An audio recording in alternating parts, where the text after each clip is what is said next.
The scream that tore through the small house in Atchison, Kansas, was unlike anything Tony had ever heard. It wasn't human, it was shrill, echoing, and it came from everywhere at once. His wife, Deborah, froze by the nursery door, her face pale as the walls seemed to vibrate around them. The baby monitor in her hand hissed with static, then a child's whisper came through. "He hurt me." The words chilled Tony's spine.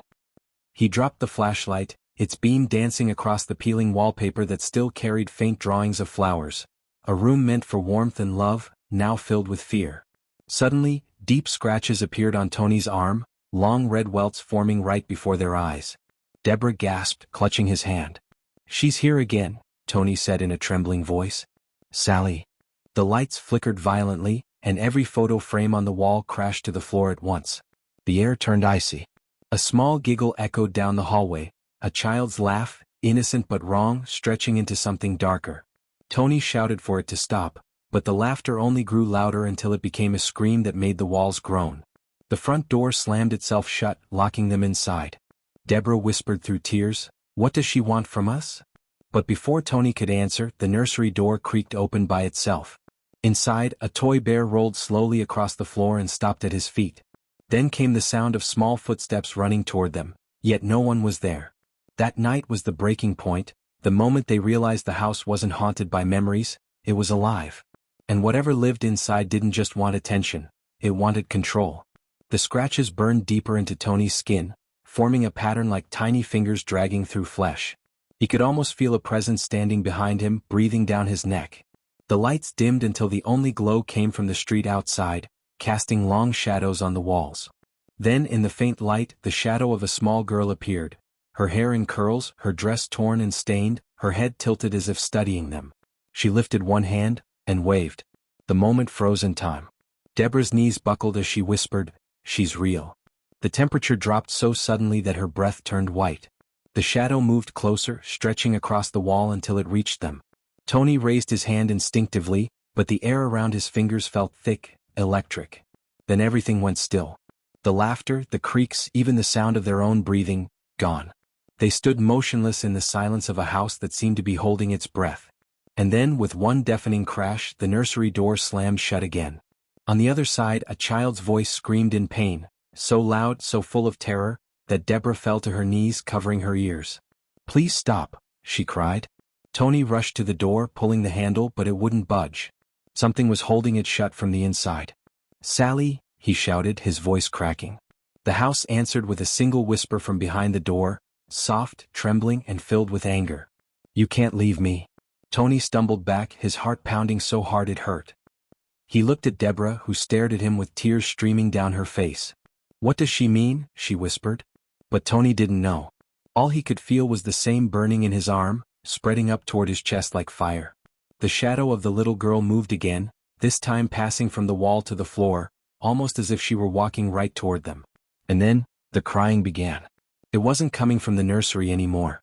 It was coming from behind them, soft, broken sobs echoing down the hallway. Deborah turned slowly, terrified to look, but unable to resist. There, standing in the faint light, was the outline of a small child with her head bowed and hands covering her face. "Sallie?" Deborah whispered. The girl's head lifted slightly, and for a brief second her eyes, dark and empty, met Deborah's.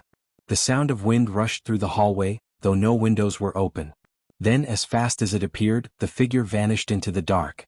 Tony grabbed Deborah's hand and pulled her toward the stairs. "We're leaving," he said firmly. But as they reached the bottom step, the front door burst open with such force that it hit the wall.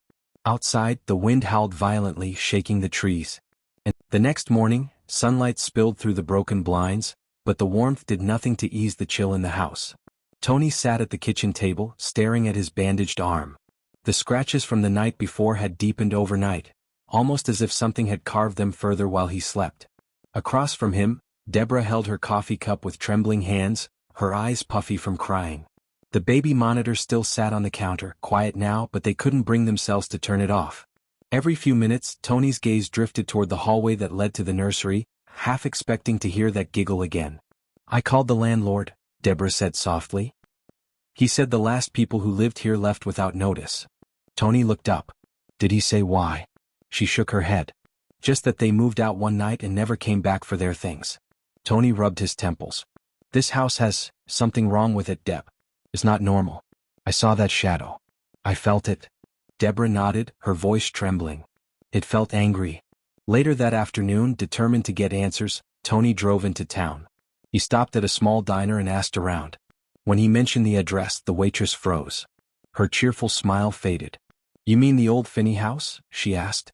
That's the Sallie House. Tony frowned. The what? The Sallie House, she repeated. Everyone in Atchison knows about it. People say it's haunted by a little girl named Sallie. She died there, years ago. The waitress hesitated, glancing around before lowering her voice. She was 6 years old. They say she got sick, real sick. Her mother brought her to the town doctor who lived in that same house. He tried to operate, but she wasn't fully asleep when he started. She screamed and died on the table. Tony felt his stomach turn. You're saying the doctor lived in that house? Yeah, she said. And Sallie never left. That evening, Tony returned home with the story weighing heavy on his mind. Deborah was sitting in the living room, staring at a family photo on the wall. Did you notice this? She asked. Tony looked closer. The glass was cracked, but only over Deborah's face. It wasn't like that before, she whispered. He stepped back, unease twisting in his chest. The air in the room felt thick again, just like the night before. As darkness settled over Atchison, the temperature in the house dropped. The lights flickered once, twice, then went out. Tony grabbed a flashlight. The beam cut through the blackness, revealing the peeling wallpaper and the faint outline of the nursery door. It was slightly open. Tony, Deborah said quietly, don't go up there. But he couldn't stop himself. Each step creaked under his feet. When he reached the top, the door swung open on its own. Inside, the small room was filled with the faint scent of roses, sweet but old, like something long dead. The toys on the floor were neatly arranged in a circle, as if someone had been playing. The teddy bear from last night sat upright in the middle. Tony crouched down and shone the flashlight on the bear. Its button eyes stared back blankly. Then from behind him he heard soft breathing. He froze.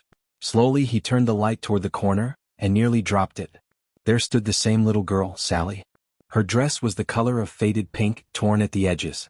Her skin was pale as paper, and her eyes were dark, empty pits. Yet there were tears running down her cheeks. She whispered, I didn't mean to die. Tony's voice shook. What do you want from us? Her small hand pointed. The following morning, the house felt deceptively calm. Sunlight peeked through the curtains, but the air inside still felt stale, heavy with something unseen. Deborah sat on the couch, wrapped in a blanket, staring blankly at the television that wasn't even on. Tony stood at the window holding the baby monitor in his hand. It was silent now, no voices, no static. But neither of them trusted the quiet. I think we should leave, Deborah finally said. Her voice was low, tired, like she'd been crying for hours. Just pack up and go. Tony didn't answer right away. He wanted to, but something deep inside him hesitated. His eyes drifted toward the stairs leading up to the nursery. If we leave, he said softly, what happens to her? Deborah's head snapped toward him. Tony, it's not a little girl. Whatever that thing is, it's pretending. It wants you here. Don't you see? He turned away, his thoughts tangled. The memory of Sallie's sad face, the way her voice trembled when she said she didn't mean to die, played over and over in his head. What if she's trapped? He whispered. Deborah stood up sharply.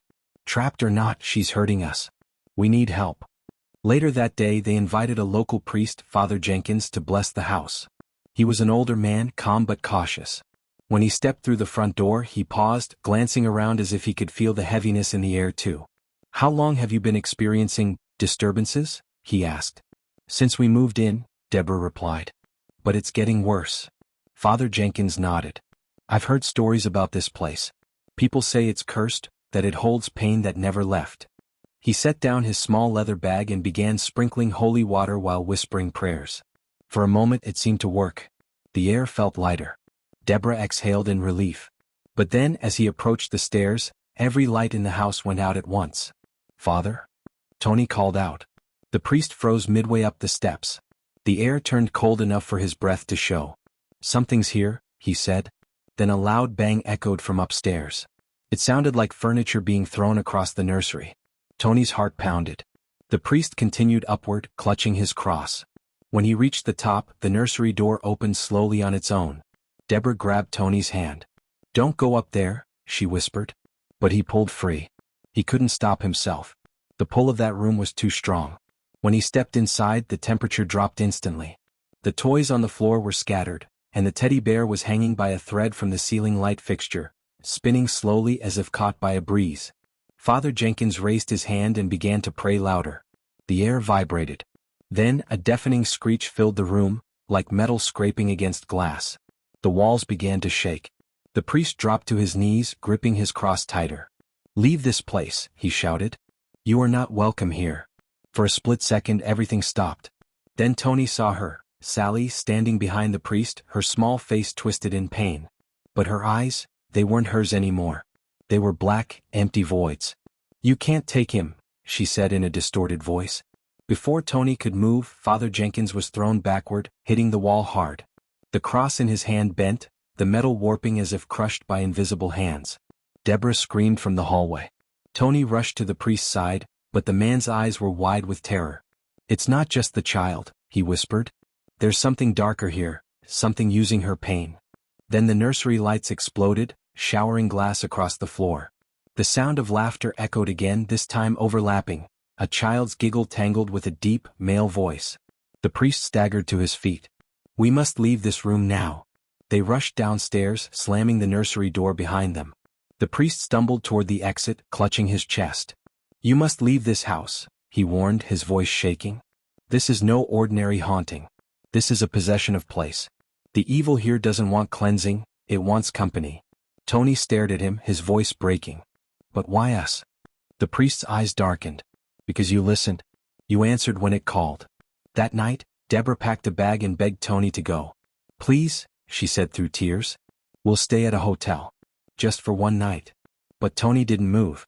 He sat at the dining table, staring at the baby monitor again. "She said she didn't mean to die," he whispered. "Maybe if I talk to her." Deborah slammed her hand on the table.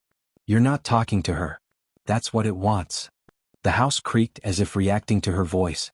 The light above them flickered once, twice, then shattered. Both of them ducked, glass raining down around them. The air turned bitterly cold. Then came the sound of footsteps, small, soft, coming down the stairs. Deborah's heart raced. "Tony," she whispered, "do you hear that?" He nodded, his eyes wide. The steps stopped halfway down. They both looked toward the staircase and froze. There, standing in the shadows, was Sallie. Her small face glowed faintly in the dim light, but behind her stood something much larger, a figure made entirely of darkness. Its hands rested on her shoulders like a puppet mask. The storm outside beat against the windows like fists, wind howling through the cracks of the old house as if the whole town was warning them to run. But there was nowhere left to go. Tony and Deborah huddled in the living room, the only light coming from the flickering glow of the fireplace that refused to die, no matter how hard the wind roared. The baby monitor sat silently on the table again, its tiny red light blinking like a heartbeat. Tony's mind spun. His thoughts jumped between the priest's warning and the face of that little girl with someone, or something, standing behind her. Deborah clutched her rosary, whispering prayers under her breath. "We need to leave tonight," she said, her voice trembling. "Forget the car. We'll walk if we have to." Tony didn't answer. His eyes were fixed on the monitor. "It's quiet now," he said softly. "Maybe she's gone." Deborah's head snapped up. "Don't say that. You know she's not gone. This house is playing with us." He sighed, running a hand through his hair. I need to understand why she chose us." A log popped in the fire, sending sparks flying. For a moment, the flames dimmed, and in the shadows on the wall, the outline of a child appeared, standing right behind Tony. Deborah's breath caught in her throat. "Tony," she whispered shakily, "don't move." He froze. "What is it?" "She's right behind you." Slowly he turned. The fire flared bright for a second, revealing Sallie standing only a few feet away, her small hands folded in front of her, her head tilted. But she wasn't alone. The darkness around her rippled, like smoke trying to form into something human. "You said you'd stay," she whispered. Deborah stepped back, clutching her rosary tighter. "You're not real." Sallie's eyes filled with tears. "He's mine now." The fire exploded upward, flames reaching the ceiling before vanishing into smoke. The room went dark, the air thick with ash. Deborah coughed, waving her hands. When she looked up again, Sallie was gone. Tony fell to his knees, shaking. "She touched me," he said. "I could feel her hand, it was ice cold." Deborah ran to him, holding his face in her hands. We're leaving. Right now. She rushed to the front door and yanked the knob. It didn't move. She pulled harder until her shoulder ached. It's locked, she cried. From the outside. Suddenly the house came alive again. Every light flickered on, glowing a strange orange hue. The TV turned on by itself, showing only static. From the speakers came a faint voice, a child humming the same tune they'd heard before. Tony's head snapped toward the screen. That song, he whispered. She was humming it in the nursery. The static shifted, and the faint image of a hospital room appeared, blurry, old, like a recording from decades ago. A young doctor stood over a small table. A child's voice screamed. Deborah gasped, covering her mouth. That's her. Tony's hands trembled. That's the operation, the one that killed her. The doctor in the video looked frantic, his hands stained with something dark. The child's screams turned to choking sobs before going silent. The video flickered again and went black. Then, slowly, words appeared on the screen. Help me. The power shut off completely. The room plunged into silence. Deborah turned toward Tony, tears streaming down her face. You see? She's trapped. That's why she's here. She doesn't know she's gone. Tony's voice cracked.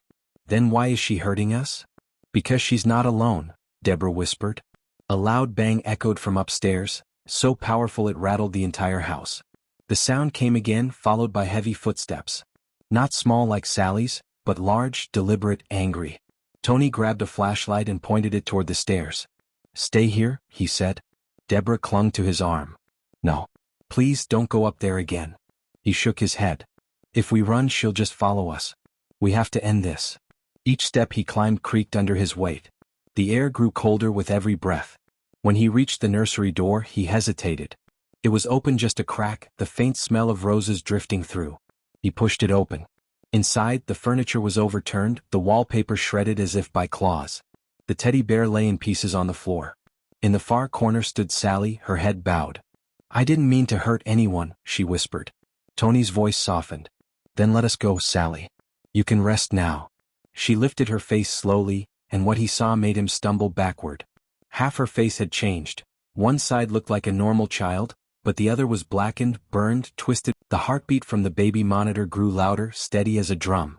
Each thud vibrated through the floorboards, rattling the pictures on the wall.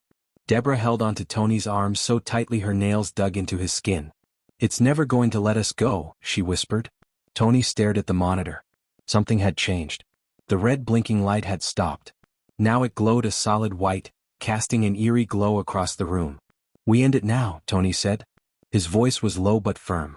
If we run, it will follow us. If we stay, it will keep hurting us. We have to free her. Deborah's eyes were wide with fear. How? Tony didn't answer.